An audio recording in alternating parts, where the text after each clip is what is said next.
life happens at dizzying speeds. Factor in digital devices and everyday experiences can become a blur. Think about where you'd like to place your hands so that it's easy to relax your arm. In a naturally lit room on Tulane's campus, a small group embraces tenets of the past. Let's take a downward gaze or flutter the eyes, close, whichever feels most comfortable for you. And we'll just begin by tuning into our breath. Miles away, tranquility of a different sort. Oh, I love these. These are so beautiful. We actually come out and talk to them every day, and they just thrive and they're happy. Linda Hall has something in common with the group. Simply noticing in your body where you most easily feel the sensation of your breath and allowing your awareness to rest there. It's called mindfulness. You're aware of what's happening within you and around you with an open curiosity.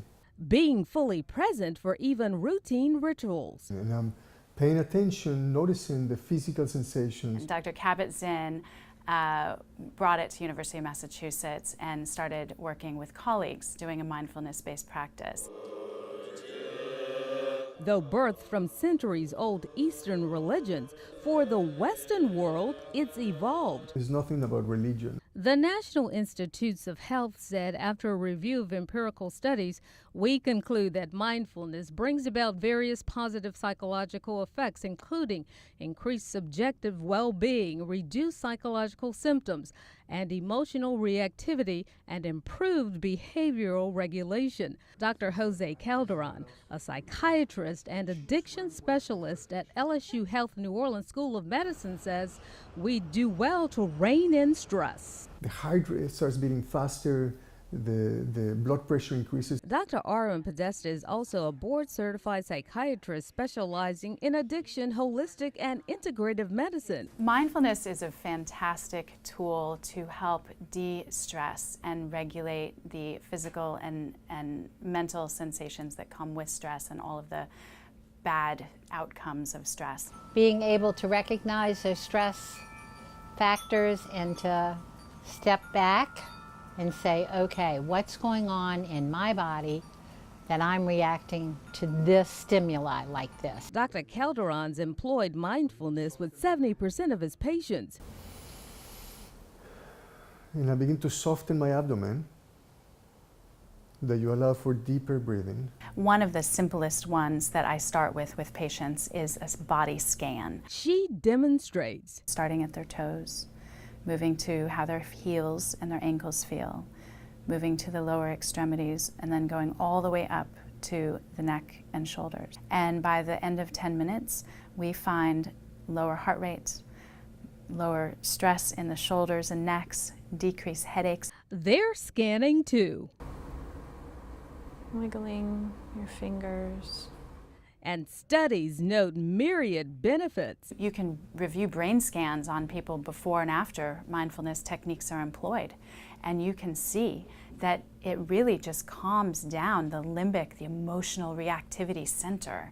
Because of using the breath, you're bringing more oxygen into the system, you're lowering your cortisol, your stress hormone, and you're making more serotonin, your calming hormones, and it's very scientifically proved that it actually works. Including for recovering addicts. Medicines are a great piece of the treatment, but learning to self-regulate those emotional outbursts and that impulsivity that really leads to relapse is such a useful thing. And mindfulness through breath work and body scans and just being aware of the moment can take away or at least decrease that impulsivity enough so that someone can help prevent a relapse. So inherently my job is stressful, so I'm anxious to see how stressed out I am right now. Okay, so this is a very simple form of biofeedback. I get a stress square. This is like a mood ring that we used to use back in the day. So this changes color based on the temperature of your body. Hands lose warmth when we're stressed. My hands are naturally cold, so I reposition it to my wrist before meditation. So you begin to sense your body sitting comfortably, resting, how your hands begin to feel heavy and resting on your lap. My mind drifts. And if there are any thoughts that come to your mind, simply letting them come and letting them go.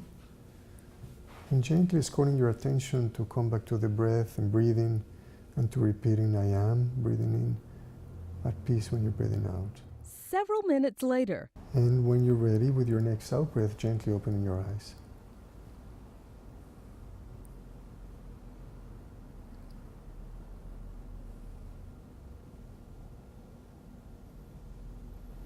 I feel very relaxed. will the test agree? So you went from a green to a greenish blue.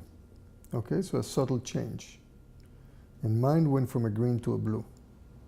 So looking at your color, what does your color tell you? My color tells me that my skin is warmer and it's associated with more relaxation. And yours went from a calm to a calm relaxed. Back on campus, So how was that for you guys? Yeah, it felt really nice. I thought about my dog. It made me really happy. I miss my dog. It's much harder when there's a camera on you. Yes, there's a distraction. But there's always distractions. Tulane's Mindfulness Collaborative has reached 1,000 students. We've had really great retention. People who join the Mindful Collaborative, who go through our training, tend to stay with us. I have young children. Mindfulness is an excellent tool to use with little ones who are just learning emotional regulation. So a lot of people watching this will conclude that this is all hype.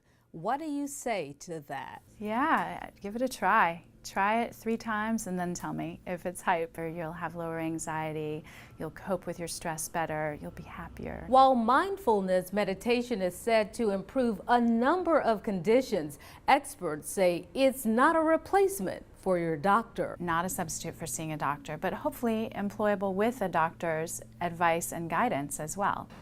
The mindfulness leads to humbleness, to gratitude. But practice is required. Sending that message of safety to your mind. To be more mindful in a hyper-paced world. I'm Sabrina Wilson, Fox 8 News.